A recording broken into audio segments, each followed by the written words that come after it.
Satrix. Hey y'all, hope this video finds you well. I've received a request to make an updated version to my Dawn Chorus Napalm Warlock, but this time it's Sunbracers. Fantasy behind this build is an attack helicopter, and because of that we will be running Daybreak so that we may remain in the sky lobbing homing missiles. A big part of this build was minimizing time on the ground as much as possible. Anyone who spends any amount of time floating around as a warlock knows that sometimes you need to abort and get ground level ASAP. Phoenix Dive will be our method for fast landings. It will also heal ourselves and our teammates.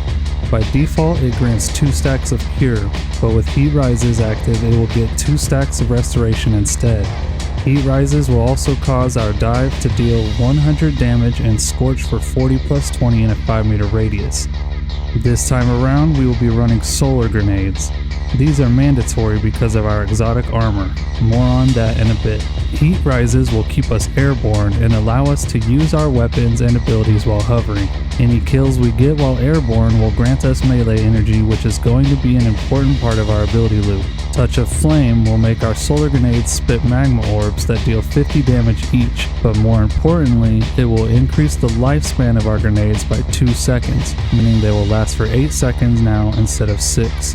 Ember of Resolve will make our grenade kills heal us by 60 HP. Ember of Char will make our ignition spread Scorch to enemies hit by the explosion.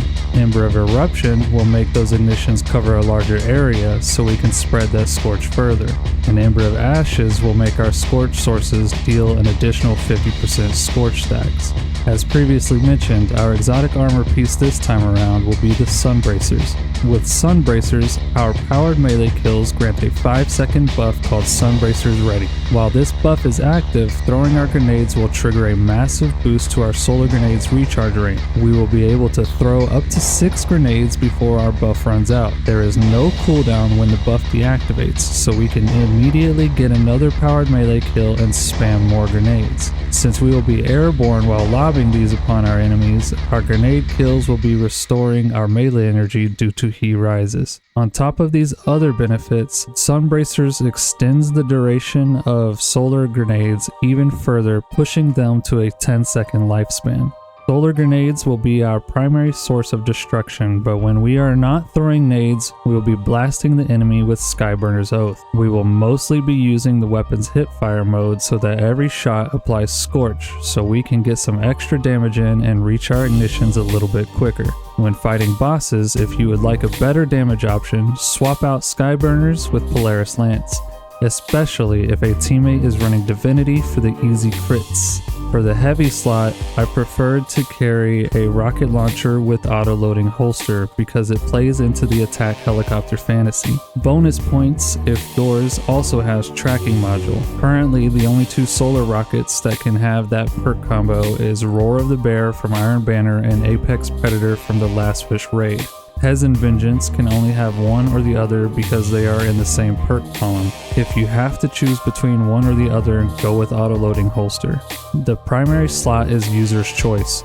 I ran the Defiance of Yasmin Sniper with Demolitionist and Firefly. However, I never needed Demolitionist a single time, so I don't feel like you need to run it here. But I do think that the Sniper was still a great fit. For our armor stats, we want to prioritize Resilience, Discipline, and Strength. We don't need high recovery because our grenades are going to be healing us. We also have Phoenix Dive and orbs to help us out. I wanted to have higher intellect for more frequent supers, but that is more of a nice to have. If everything is going smoothly, then we will be getting our supers fairly often anyways because our helmet is going to have ashes to assets, granting us larger gains to our super energy from our grenade kills. Then we will have 1 solar siphon and 1 kinetic siphon so our weapons print orbs. I didn't use my kinetic weapon heavily, so if you have the space for it, I would swap the kinetic siphon for heavy ammo finder or hands-on. Our arms will have momentum transfer so that dealing grenade damage will give us 20% melee energy. Then we have Focusing Strike so that our melee will do the same thing for our class ability. Both of these mods incur a 7-second cooldown between activations. Then we have firepower so that our grenades print orbs. I didn't mention this earlier, but Sunbracers intrinsically grants fastball. So if you want to substitute any of the mods out from your arms, don't waste a slot on fastball. On the chest, I put one sniper resist because we can be an easy target while we are floating around. I then threw on a charged up mod for an extra stack of armor charge. Our legs will have one solar surge to make use of our armor charges and boost our solar weapon damage by 10%. Then we have one innervation for melee energy from our orbs, followed by one recuperation for 70 HP from orb pickups. Finally, our class item makes use of powerful attraction so that when we drop out of the sky in a pinch, our Phoenix Dive will grab our orbs for us.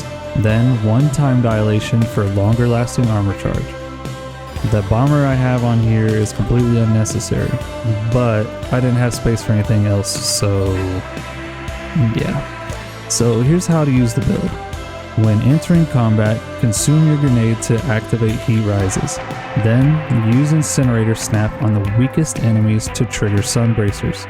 Now cover the battlefield in solar grenades. It is okay if your grenades overlap, but try to spread them out because an enemy standing in 2 solar grenades is only going to receive damage from one of them. Because of this, it is better to cover a wide area so that when they try to get out of the fire, they will likely step into another one.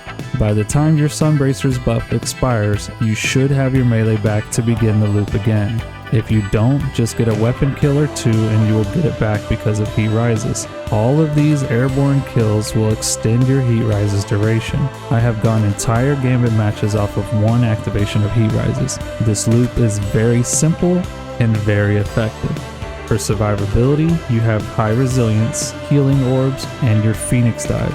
This build is potent without relying on armor charge. All of our abilities will be feeding into each other through our aspects, fragments, and mods, or some combination thereof.